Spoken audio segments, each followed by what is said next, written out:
What's up, y'all? Another Wednesday in the Word. We are taking a look at Philippians. We're still in chapter 1. We're taking a look at Philippians 18b, which is really sort of the very end of the verse from last week, and going through verse 26. Read along with me here. Yes, and I will rejoice, for I know that through your prayers and the help of the Spirit of Jesus Christ, this will turn out for my deliverance. Remember, he's in prison, so all this bad stuff he's dealing with. As it is my eager expectation and hope that I will not be at all ashamed, but that with full courage, now as always, Christ will be honored in my body, whether by life or by death.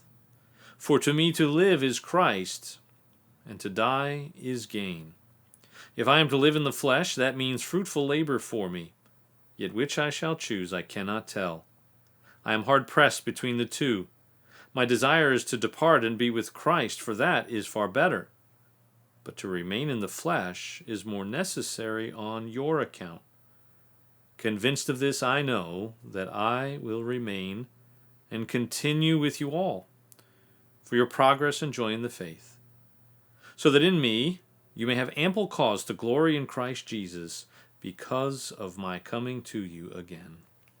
Well, brothers and sisters, I think what this verse is trying to tell us, at least one of the things, there's actually a lot going on in here.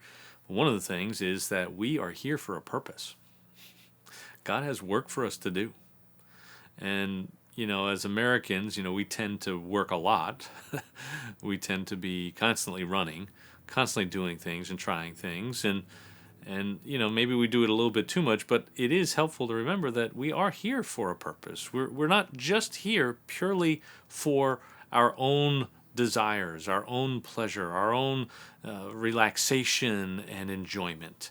There is far much more to not only this life, but because of the life to come, there is so much more to this life. Because of the stakes, because of the eternal reality of the universe, that there is something that we don't see, something that we can't measure, something that we don't necessarily fully understand or sense all the time that is going on. And so the work that we do, that God has put before us to do in this life, is immensely important.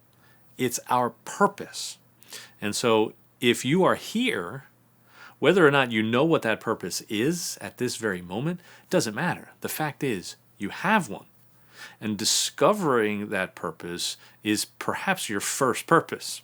Discovering the things that God has in mind for you to do, like what Paul's doing, right? What is he doing? He is encouraging the believers in Jesus Christ in Philippi. He is encouraging people that are looking at him and seeing his difficult situation and just their heart's breaking for him, and they want to help as much as they can, and he is there to continue to encourage them in the faith, to help them to trust in Jesus, to help them to look to the citizenship, the kingdom that they are a part of that is above all other earthly kingdoms. And so he has this purpose, this important purpose. And not only that, but to encourage other people to come to faith in Jesus, other people to become his brothers and sisters in Christ. That's what he's rejoicing about, that somehow Christ is being proclaimed, whether it's with the right motives or the wrong motives. And even if it means he has to be in prison, he sees Christ proclaimed, and in that he rejoices. And so you and I, at the very least, our number one task, the purpose that we all have for sure, is to edify others and to share the gospel, to show the gospel, to live lives in such a way that point people to Jesus, the name above all names, the one who conquered sin, Satan, and death. Now, when your work is done, departing and being with Christ is far better, Paul says.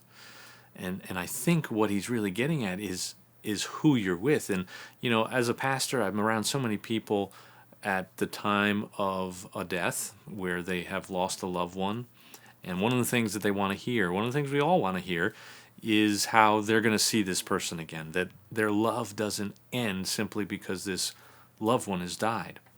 And we talk about how one day we will be reunited with them, and in the presence of God, we will see them, and we will embrace them and enjoy them and their company once again, and in all of its fullness, in ways that we can't right now or couldn't in this earthly life.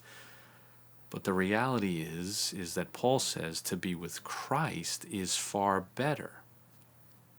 So that means even though he has work, even though he loves these people in Philippi, what's better is to be with Christ. And the Bible's message actually is that in the end, when there's no more weeping, there's no more crying, there's no more pain, the reason for it is the presence of Christ, the presence of God among us in a way that is so near that we can't even fathom what that will be like. And when we are in his presence, everything that's wrong with the world, everything that's wrong with us, everything that feels empty, every yearning that we have in us that we're trying to fill in all kinds of ways, that will all be gone because of Christ. Not because we'll see our loved ones, although I think that's true, but because to be with Christ is far better. And friends, you can be with Christ right now, not in the same way we will be one day, but you can take time today and experience that presence in a way that helps sustain you through this tough and miserable world until the day that we see him face to face. I encourage you to do that. I encourage you to find your purpose. I encourage you to spend some time with Christ, preparing for the glory to be revealed.